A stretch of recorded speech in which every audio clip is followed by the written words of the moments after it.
Hello बच्चों, एक बार फिर से स्वागत है आपका अपने YouTube channel UP board PCM में।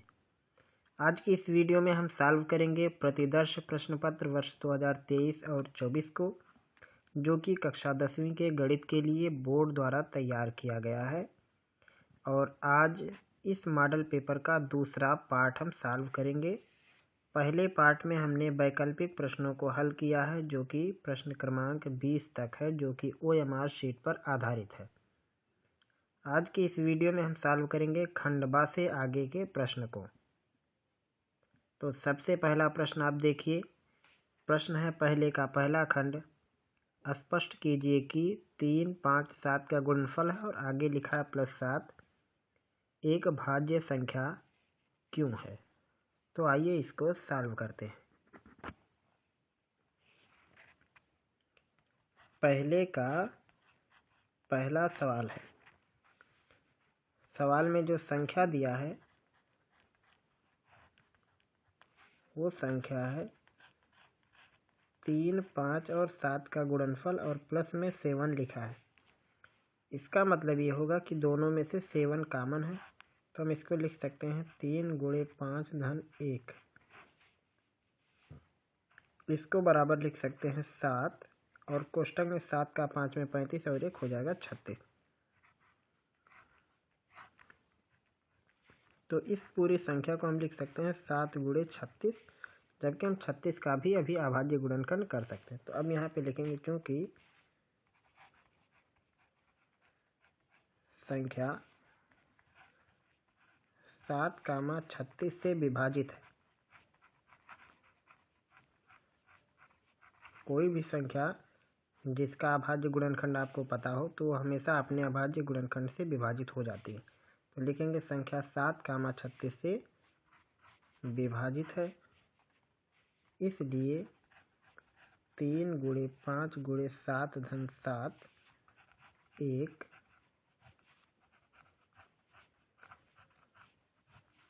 भाज्य संख्या है। ये हुआ पहले के पहले खंड का जवाब। अब देखते हैं अगला सवाल। और ये रहा अगला सवाल, पहले का दूसरा खंड। सवाल दिया है यदि cot थीटा इक्वल 7/8 तो 1 + sin थीटा 1 - sin थीटा ये अंश में गुणनफल के रूप में है, और नीचे है 1 + cos थीटा × 1 - cos थीटा। इस पूरे की वैल्यू फाइंड आउट करनी है, जबकि cot थीटा की वैल्यू दिया है 7/8। तो आइए इसको भी हल करते हैं। तो पहले का दूसरा खंड जो दिया है उसमें दिया हुआ है cot थीटा की वैल्यू 7/8 और निकालना है 1 + sin थीटा, कोष्ठक में 1 - sin थीटा, और हर में रहेगा 1 + cos थीटा 1 - cos थीटा। इसी की वैल्यू निकालनी है। तो सबसे पहले अंश का गुणा करेंगे तो मिलेगा 1 - sin स्क्वायर थीटा, और नीचे मिलेगा 1 - cos square theta. 1 - sin square को लिख सकते हैं cos स्क्वायर थीटा, एक सर्व समीकरण है। 1 - cos स्क्वायर को लिख सकते हैं sin स्क्वायर थीटा, और इस पूरे वैल्यू को लिख सकते हैं cot स्क्वायर थीटा, क्योंकि cos बाई साइन का मान cot होता है, और cot की वैल्यू आपको पता है 7/8। ये हो जाएगा 7/8 का स्क्वायर, वैल्यू बनेगी 49/64। ये हो जाएगा इस सवाल का जवाब। उसके बाद है अगला सवाल, पहले का तीसरा खंड। दो घनों जिनमें से प्रत्येक का आयतन 64 घन सेंटीमीटर है के संलग्न फलकों को मिलाकर एक ठोस बनाया जाता है। इससे प्राप्त घनाभ का पृष्ठीय क्षेत्रफल ज्ञात कीजिए। तो इस सवाल को निपटाते हैं। पहले का तीसरा खंड। सबसे पहले फिगर बना के हम आपको समझाते हैं।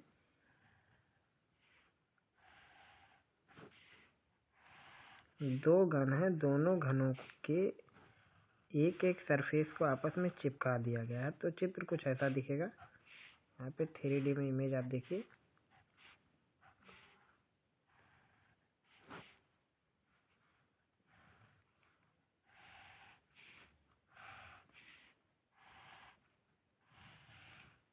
कुछ इस हिसाब से इसका फिगर दिखेगा कि ये वाला जो पृष्ठ है ये चिपक गया है, ये आपस में मिला हुआ है।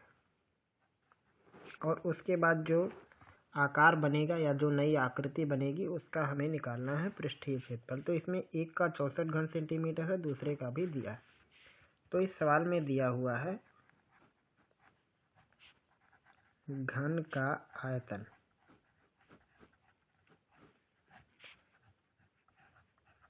64 सेंटीमीटर क्यूब। तो निकाल लेंगे घन की भुजा, जो कि होता है आयतन का घनमूल। तो हो जाएगा 4 सेंटीमीटर। 64 का घनमूल होगा 4। तो आप इसमें देख रहे हो एक सरफेस, दो सरफेस, तीन सरफेस, और ये जो एक ऊपर का दिख रहा है और एक इसके ठीक पीछे का, 5 हिस्सा इसका सही सलामत है और 5 हिस्सा इसका, जबकि छठवां हिस्सा आपस में चिपका हुआ है। तो अब यहाँ पे लिखेंगे दो घनों को परस्पर सटा कर रखने पर प्राप्त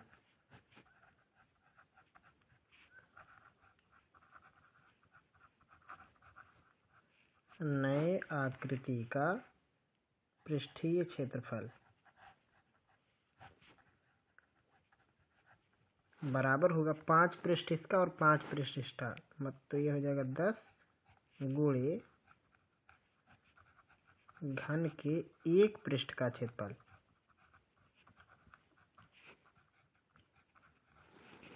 और इक्वल हो जाएगा 10 गुणे घन के एक पृष्ठ का क्षेत्रफल मतलब भुजा का वर्ग यानी 4 का वर्ग। 4 चौक को 16 धन 160 सेंटीमीटर स्क्वायर आएगा। चाहे तो आप इसको घनाभ के जैसा भी सॉल्व कर सकते हैं कि उस घनाभ की लंबाई हो जाएगी 8, चौड़ाई 4 और ऊंचाई हो जाएगी 4। उसके आधार पर भी आप इसको सॉल्व कर सकते हो। यानी आपको अगर इसको घनाभ समझना है तो इस पूरे सवाल को आप घनाभ के आधार पर भी लगा सकते हो, जिसमें लंबाई आपको लेनी है 8 सेंटीमीटर और आपको चौड़ाई लेनी है 4 सेंटीमीटर और ऊंचाई लेनी रहेगी 4 सेंटीमीटर, और सूत्र लगाना रहेगा 2LB BH और LH। सारी वैल्यू आपको रखना है। L का मतलब 8, B का मतलब 4, यहाँ हो जाएगा 4 गुणे 4 और 8 गुणे 4 हो जाएगा 2, 8 चौक को 32, 4 चौक को 16, 8 चौक को 32, 32 32 64, और 64 में 16 जोड़ेंगे आएगा 80, और 80 का डबल कर देंगे तो हो जाएगा 160 सेंटीमीटर इसका। तो आप चाहे ऐसे लगाएं या फिर ऐसे लगाएं, ये ऊपर वाला ज़्यादा आसान है। तो ये हुआ इस सवाल का जवाब। यहाँ से है ये उसका चित्र, और एक ये उसका सलूशन है और एक दूसरा।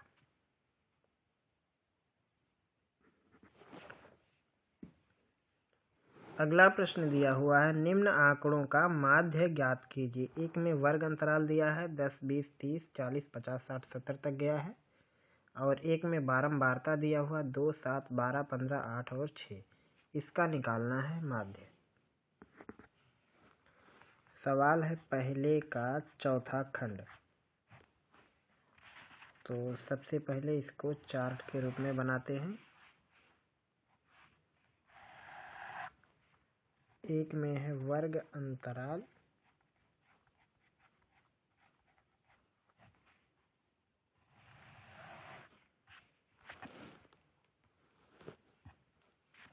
जो कि शुरू हुआ है 10 से 20, 20 से 30, 30 से 40, 50, 60 और 70। और इसमें अंतराल दिया हुआ है 2, 7, 12, 15, 8, 6। ये है वर्ग अंतराल।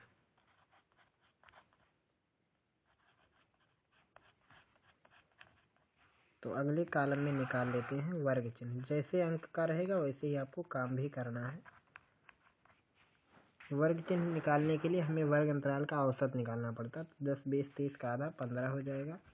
ऐसे 30, 20, 50 का आधा 25 हो जाएगा। तो आप यहाँ पे देखो 10, 10 का अंतराल है, तो चाहे हर बार औसत निकालो या तो इसी में 10 जोड़ते हुए आगे आओ। 15 में 10 25, उसमें 10 जोड़ेंगे 35, 45, 55 और 65। वर्ग अंतराल ये जो है, ये वर्ग अंतराल नहीं, सॉरी यहाँ हमने गलत लिख दिया, ये है बारंबारता। तो यहाँ पे सबसे पहले आपको बारंबारता का टोटल करना है, जिसमें हम समेशन या सिग्मा बोलते हैं इस चिन्ह को। तो जोड़ दो इसको, 8 और 6 14, 5 19, 2 21, 7 28, 2 30, 1 1 2 3 5 50 हो जाएगा। एक बार फिर से जोड़ देते हैं, 7 2 9 2 11 5 14 22 14, एक बार सॉरी 7 2 9 9 2 11 11 5 16 16 8 24 6 30 बराबर है। और एक कॉलम यहाँ आगे हमें बढ़ाना पड़ेगा, जिसे हम बोलते हैं एफ एक्स, जिसको एफ बोलते हैं फ्रीक्वेंसी को, और वर्ग चिन्ह को एक्स से लिखते हैं, गुणा कर देते हैं। 15 का 2 में गुणा 30 और 25 का 7 में करेंगे 175 आएगा। और 35 का 12 में करेंगे 420, 12 पंचे 60, 12 3 36 42, 15 पचे 75, 15 चौको 60 और 7 67, 8 पंचे 40, 4 44, 6 पंचे 30 और 36 3 39, 390 हुआ। इसका भी टोटल करना पड़ेगा। तो टोटल कर देते हैं, 5 वो 5 ये 10 और 3 7 10, तो 12 7 19, 19 4 23, 23 9 32, 1 हासिल 33, 3 4 7 7 6 13, 13 4 17, 1 18 3 21। एक बार फिर से जोड़ते हैं इधर से, 9 4 13, 13 7 20, 20 2 22 और 22 और 7 29, 3 32, 1 हासिल 33, 4 1 5 5 6 11, 11 4 15, 15 3 18, 18 और 3 21, 2130। तो इसका जो माध्य बनेगा, सूत्र होगा sigma F x by sigma F.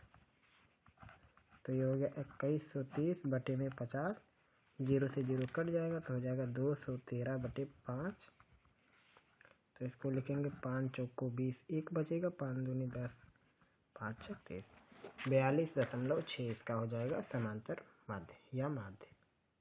ये हुआ पहले के चौथे खंड का जवाब।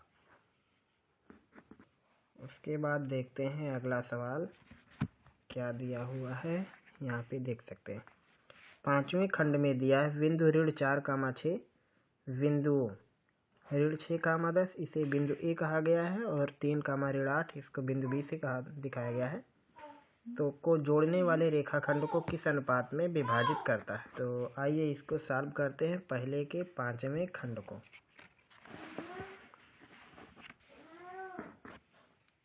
तो इस सवाल में जो बिंदु दिया है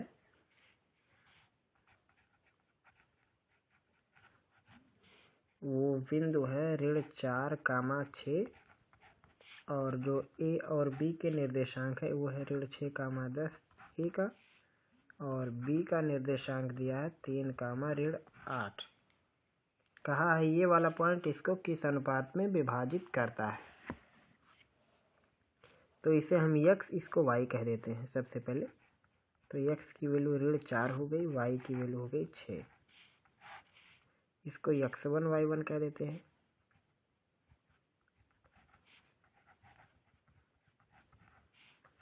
और एक वाले से x2 y2, ये हो गया ऋण 8 y2 का मान। अब यहाँ पे अनुपात निकालना है, तो सूत्र इस्तेमाल करेंगे। x की value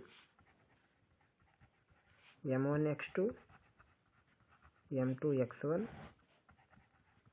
by m1 plus m2। इस सूत्र पर लगा लो या तो y वाले की वैल्यू निकाल के लगा लो, दोनों पर उत्तर आ जाएगा। x की वैल्यू रखेंगे ऋण 4, m1 निकालना है, x2 की वैल्यू 3 है,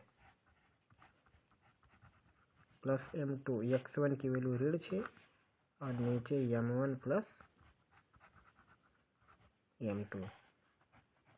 गुणा कर देंगे इस तरफ तो हो जाएगा ऋण 4 m1 और ऋण 4 इसके आगे m2 लगेगा और ये होगा 3m1 और 6m2। m1 एक तरफ m2 एक तरफ, तो 3 इस तरफ आएगी, ये ऋण हो जाएगा और ऋण 3 ऋण 4 मिला के ऋण 7। ऋण 4 दूसरी तरफ जाएगा तो धन हो जाएगा, तो ये घटाना पड़ेगा। 6 में से 4 घटाएंगे तो आएगा 2। तो यहाँ से आपको मिलेगा m1 अपान m2 बराबर 2/7, या लिख सकते हो m1 अनुपात m2 बराबर 2:7। चाहे आप x की वैल्यू रख के लगाओ या चाहे आप y की value, m1 y2 m2 y1 बटे m1 प्लस m2। इस सूत्र से लगाओगे तो y की जगह पे 6 रखना पड़ेगा। m1 के बारे में जानकारी नहीं, y2 का मान है ऋण 8 और plus m2 y1 10 m1 plus m2। गुणा करेंगे तो हो जाएगा 6m1 6m2 8m1 10m2। m1 इस साइड आएगा तो 8 और 6 मिला के हो जाएगा 14m1 और ये उस साइड जाके घटेगा तो 10 में से 6 घटाएंगे तो आएगा 4। इसको लिख सकते हैं m1 अपान m2 बराबर 4/14, 2 दूनी 4 2 सते 14, या m1 अनुपात m2 बराबर लिख सकते हैं 2:7। तो आप चाहे y की वैल्यू से निकालें या चाहे x की वैल्यू से निकालें, आंसर में कोई परिवर्तन नहीं होगा। तो आपको कोई एक ही लगाना, ये नहीं कि दोनों लगाना। ये है पहले के 5वें खंड का जवाब। उसके बाद देखते हैं अगला सवाल, जो कि है पहले का 6वां खंड। दिया है x, y में एक ऐसा संबंध याद कीजिए कि बिंदु x, y बिंदु 3, 6 और ऋण 3, 4 से समदूरस्थ है। मतलब x और y की दूरी 3 और 6 से और ऋण 3, 4 से समान दूरी पर है। तो आपको इसमें दूरी का सूत्र लगाना है बस।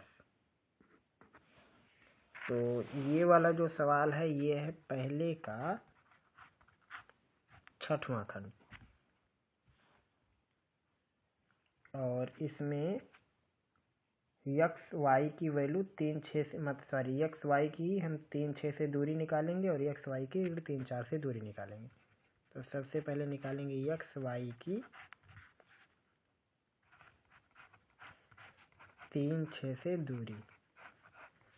तो दो बिंदुओं के बीच की दूरी का सूत्र क्या होता है? उनके निर्देशांकों के अंतर के वर्ग का योगफल। तो सबसे पहले x में से 3 घटा देंगे, इसका वर्ग हो जाएगा, और y में से 6 घटा देंगे, इसका वर्ग। ये हो जाएगा इन दोनों के बीच की दूरी। इसको हम कोई नाम दे देते हैं, जैसे हम नाम दे देते हैं इसको मान लो P1।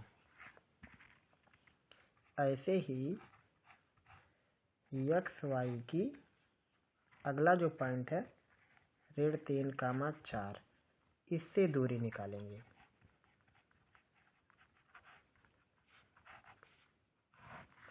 तो इसको लिख सकते हैं x धन 3, क्योंकि यहाँ पे ऋण है तो धन लगाना पड़ेगा, और हो जाएगा y ऋण 4 इसका वर्ग, और इस दूरी को बोल देते हैं P2। अब सवाल में कहा है कि ये दूरी बराबर है। सवाल के मुताबिक P1 और P2 बराबर। तो अगर बराबर है तो हम लिख सकते हैं x ऋण 3 का वर्ग और y ऋण 6 का वर्ग, ये बराबर है x धन 3 का वर्ग और y ऋण 4 का वर्ग। दोनों तरफ वर्ग करेंगे, करड़ी हट जाएगा और इसको ओपन कर देते हैं। तो एक्स स्क्वायर ऋण 3 का वर्ग 9 माइनस 2ab यानी 6x, और एक हो जाएगा Y square plus 36 minus 12y, X square plus 9 plus 6x, Y square plus 16 minus 8y। Solve करोगे एक्स स्क्वायर और वाई स्क्वायर कट जाएगा और जो बचेगा उसको सॉल्व करो। तो यहाँ बचा 9 और 36 45, 6x और 12y बराबर, यहाँ पे बचा 9 और 16 25 और 6x 8y। सब कुछ एक तरफ लिखना है, तो एक तरफ लिखोगे तो पहले से 45 ऋण 6x ऋण 12y पहले से है, हो जाएगा ऋण 25 ऋण 6x धन 8y बराबर 0। तो 6x और ये 6x मिला के हो गया 12x, और 12 में से 8 घटाना पड़ेगा तो आएगा 4y, और 45 में से 25 घटाएंगे तो आएगा 20 बराबर 0। ऋण 4 से भाग कर सकते हैं, तो 3x धन y ऋण 5 बराबर 0, या इसको लिख सकते हो 3x धन y बराबर 5। ये हो जाएगा इस सवाल का जवाब, यानी x और y के बीच में यही संबंध होगा। तो इस सवाल में सिंपल दिया था कि बिंदु x y 3 6 से और ऋण 3 4 से समान दूरी पर है, यानी समदूरस्थ है, तो x y के बीच में संबंध बताओ। तो अगर ये पॉइंट दोनों से समान दूरी पर है तो दोनों के बीच की दूरी बराबर होनी चाहिए, और उसको इस हिसाब से सॉल्व कर दो तो आपका जवाब आ जाएगा। उसके बाद आप देखिए यहाँ से फिर से सवाल शुरू हो रहा है। सवाल नंबर 2 है, इसमें भी 6 सवाल है, और उसके बाद सवाल नंबर 3 4 5 और 5 तक है। तो यहाँ पे ये प्रतिदर्श प्रश्न पत्र समाप्त हो जाएगा। तो आज हम इतना ही रहने देते हैं, नहीं तो वीडियो बड़ा होने लगेगा। तो आगे की वीडियो में हम प्रश्न क्रमांक 2 से आगे के सवाल को सॉल्व करेंगे। प्रश्न क्रमांक 2 में जो 6 खंड हैं हम उनको लगाएंगे, यहाँ तक है वो। उसके बाद सवाल नंबर 3 4 5 आगे का जो पार्ट आएगा उसमें हम सॉल्व करेंगे। तो हम उम्मीद ये करते हैं कि आज की इस वीडियो में हमने जो बात आपको बताई है वो आपको समझ में आ गई होगी। अगर आपका कोई भी टॉपिक है, कोई डाउट है जो आपको नहीं समझ में आता है, तो आप हमसे पूछ सकते हैं। फिर मिलेंगे हम लोग जल्द ही अगले पार्ट में अगले टॉपिक के साथ।